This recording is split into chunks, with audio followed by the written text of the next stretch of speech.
But first up, let's talk more about those dangerous dogs. Calls for those XL bully dogs to be banned. Some people are even suggesting round them all up and shoot them. This after that latest attack by one of these dogs. They're responsible for a huge number of violent assaults, including deaths actually in this country. But this one saw a little girl, 11-year-old Anna Pound, just pounced on by an XL bully dog in the middle of the street on Saturday. Absolutely harrowing images.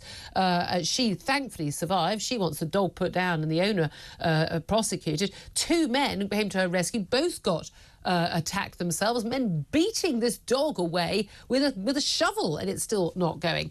So let's talk about this with Mark Riley. He is founder of Rocky's Army, which supports dog owners who are facing having their pets seized and destroyed. Good morning to you, Mark. Hi, Julia. Thank you very well indeed. Thanks for joining us. This is very much a different side of the argument from what many people are saying. Look, you know, we're all going to be on the side. We've got a dog attacking an 11-year-old girl. We're all on the side of the 11-year-old girl in this scenario, aren't we? Any reasonable human being would be. Your organisation, though, you're a group that you support dog owners facing having their dogs being seized and destroyed. Why do you think these dogs shouldn't be destroyed? Well, simply because most dogs, no matter what breed they are, actually all pass, assessment tests where the behaviour is absolutely fine. On the odd occasion, you do get a dog that is, doesn't pass the test, and that dog, by the courts, gets destroyed. We have a ban list already with 4 breeds on it, and that is not working because, 32 years on, these breeds still exist. You can still buy them. Unwittingly, most people don't realise what they're actually buying. They just think it's a crossbreed. And adding the XL bully to the list only creates future problems, because then you've got scrupulous breeders, backyard breeders, who will just create another breed of dog, and then the whole vicious cycle starts again. So adding the XL bullies to the ban list is not going to help anyone. Well, you say this,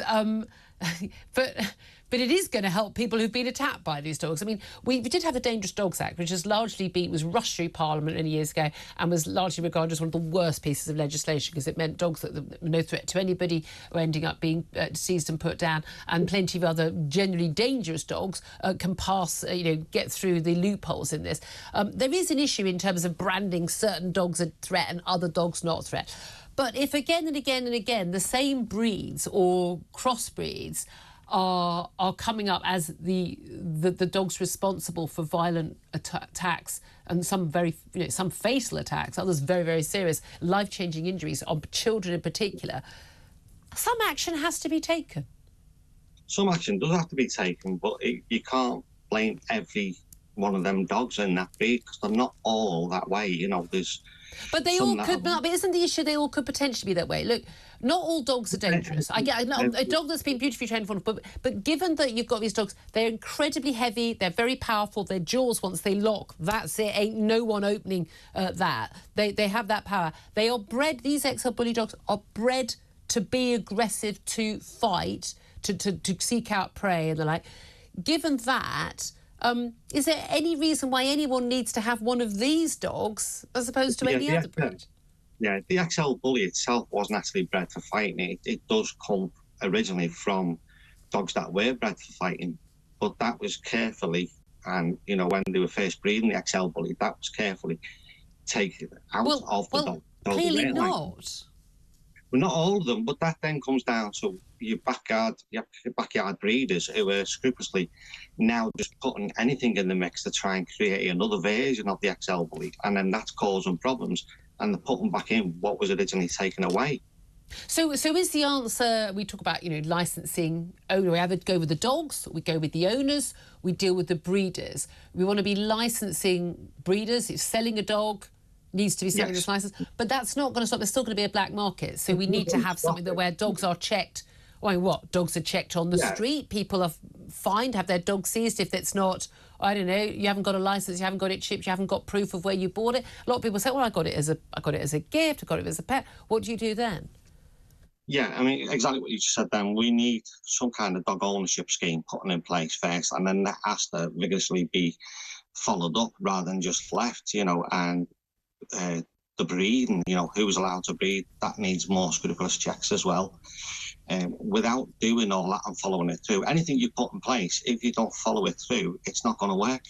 Well, that's the main thing, actually, isn't it? Because virtually everything, when we talk about, I mean, we've been talking about ban on, laughing gas, the government announced last week, and they're going to announce next week a ban on disposable vapes.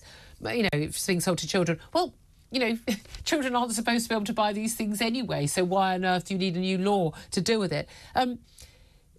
I think a lot of people watching and listening to this, Mark, will say, look, they loved, you love your dogs. I bet you're fantastic with your dog, and many of the people who come to you, they've done nothing wrong. Their pets are, loving pets, and they've done everything right.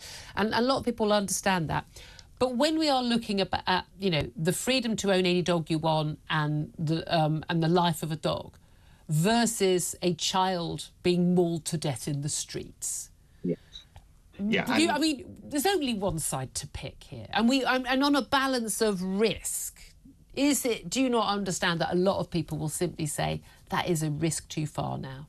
No, of course I understand people saying that and believing that, but what I'm saying is to impose it's going to be very difficult for DEFRA and the police, and then it just creates, that's what I said, further problems down the line where you putting people underground, still breeding, but breeding the wrong type of dog. They're not putting a good dog out there, they're putting a bad dog out there. And that just leads to further problems down the line. Yeah, well... But, banning the actual breed is not going to help. It hasn't helped already. I mean, that is true. I mean, that we've seen the spate of the numbers and the relative numbers in terms of number of dogs owned compared to the population. We've seen these attacks go up, despite the Dangerous Dogs Act. Mark Riley, you've given us a lot to think about. Thank you so much for joining us, founder of Rocky's Army, supporting dog owners who face having their pets seized and destroyed.